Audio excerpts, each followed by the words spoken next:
ഒരു മനുഷ്യന് ഈ ഗവൺമെൻറ് വിലയിട്ടിരിക്കുന്നത് 10 ലക്ഷമാണ്. ഒരു മനുഷ്യ ജീവന് നിങ്ങൾ മനസ്സിലാക്കണം.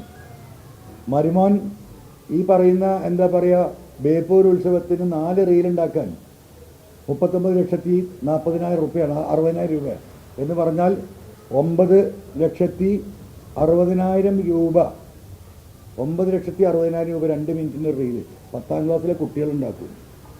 അപ്പം മരുമകന് ഒരു റീലുണ്ടാക്കാനുള്ള 2 മിനിറ്റിൻ്റെ റീലിനും 10 ലക്ഷം.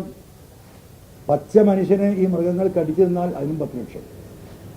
ഈ വിഷയമാണ് ഇവിടെ അടിസ്ഥാനപരമായി ഉന്നയിച്ചത്. പിന്നെ ഗവൺമെൻറ് വ്യക്തമാക്കാത്ത വലിയൊരു വിഷയം, ഇവിടെ ഫോറസ്റ്റ് ഡിപ്പാർട്ട്മെൻറ്റ് ഒരു കടലാസ് വെച്ച് നടക്കും, ഒരു സ്കെച്ച് ഉണ്ടാകും അവരെടുത്ത്. ഭൂതക്കണ്ണാടി വെച്ച് നോക്കിയാൽ അത് കാണില്ല. ഇവിടെ ഒരു റവന്യൂ ഡിപ്പാർട്ട്മെൻ്റ് ഉണ്ട്.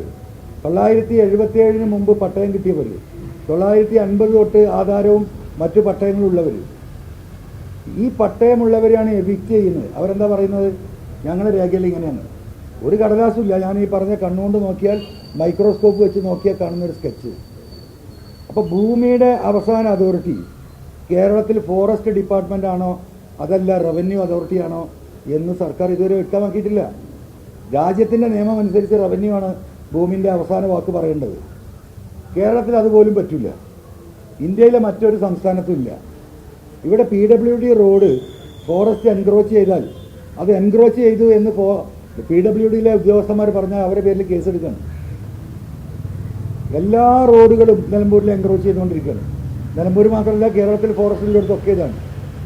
അതിനാധാരമായി പറയുന്നത് ഈ പറയുന്ന PWD ഡിപ്പാർട്ട്മെൻറ്റിൻ്റെ കയ്യിലെ അടിസ്ഥാന രേഖയ്ക്ക് ഒരു വിലയില്ല. പല തവണ എന്താ പറയുക മുഖ്യമന്ത്രിക്കും റവന്യൂ മന്ത്രിക്കും കത്ത് കൊടുത്താൽ ഞാൻ നിയമസഭയിൽ ഉന്നയിച്ച വിഷയമാണ്. അപ്പോൾ ഇത്തരം വിഷയങ്ങളാണ് ഇവിടെ ചർച്ച ചെയ്യപ്പെടുന്നത്. അതിനെ മാറ്റിമറിച്ചുകൊണ്ട് അതിലേക്ക് ശ്രദ്ധ വരാതെ അമേരിക്കയും ഇസ്രായേലും തമ്മിലുള്ള ഏർപ്പാടുകളും അന്തർദേശീയ കാര്യങ്ങളും ഒരു കാര്യം നിലമ്പൂരിലെ ജനങ്ങൾ ചെവി കൊടുത്തിട്ടില്ല. വിരുന്ന് വന്നവരൊക്കെ പോയല്ലോ, എല്ലാവരും പോയി. നിങ്ങളൊരു കാര്യം മനസ്സിലാക്കണം. നിങ്ങൾ PV അൻവറിന് ബൂത്തിൽ ആളില്ല അത് ഇതെന്നൊക്കെ പറയുന്നുണ്ട്. PV അൻവർ ഈ തെരഞ്ഞെടുപ്പ് മത്സരിക്കാൻ ഉദ്ദേശിച്ചിട്ടില്ല. ഉണ്ടായിരുന്നെങ്കിൽ ചിത്രം ഇതുപോലെയൊന്നും ആകുമായിരുന്നില്ല. നമ്മൾ പരിപൂർണമായും പിണറായിസത്തിനെതിരെ തകർക്കാൻ UDFന് മനസാവാച പിന്തുണ കൊടുത്ത് വന്നെടുത്ത് എൻ്റെ പെടലിക്ക് പിടിച്ച് പുറത്തേക്ക് തള്ളിയതാണ് പ്രതിപക്ഷ നേതാവ്. നിങ്ങൾ കണ്ടതാണ്. ആ ഘട്ടത്തിലാണ് ഇവിടെ ഈ മത്സരത്തെ നേരിടുന്നത്. എന്താ മത്സരത്തിൻ്റെ സ്ഥിതി? 139 MLA ഈ മണ്ഡലത്തിൽ 10-15 ദിവസം അവിടെ കിടന്നുറങ്ങിയില്ലേ? മന്ത്രിമാർ മുഴുവൻ, മുഖ്യമന്ത്രി, അന്യസംസ്ഥാന മുഖ്യമന്ത്രിമാർ, ആഭ്യന്തരമന്ത്രിമാർ, കേരളത്തിലെ മുഴുവൻ MP മാർ. ഒരു ബൂത്തിന് എന്ന് പറഞ്ഞാൽ 263 ബൂത്താണ് ഉള്ളത്. ഒരു MLAക്ക് 2 ബൂത്തിന് ചാർജാണ്. ഒരു ബൂത്തിലേക്ക് ഒരു പഞ്ചായത്ത് പ്രസിഡന്റ് ഉള്ള ലെവലിലാണ്. കേരളത്തിലെ മുഴുവൻ പഞ്ചായത്ത് പ്രസിഡന്റുമാർ, കേരളത്തിലെ മുഴുവൻ ജില്ലാ പഞ്ചായത്ത് പ്രസിഡന്റുമാർ, കോർപ്പറേഷൻ മേയർമാർ, ബ്ലോക്ക് പഞ്ചായത്ത് പ്രസിഡന്റുമാർ, ആരാ ബാക്കി? ഓരോ വ്യക്തിയെയും അപഗ്രഥനം ചെയ്തിട്ട് അവൻ്റെ വീട്ടിൽ പോയി സ്വാധീനിക്കുകയായിരുന്നു.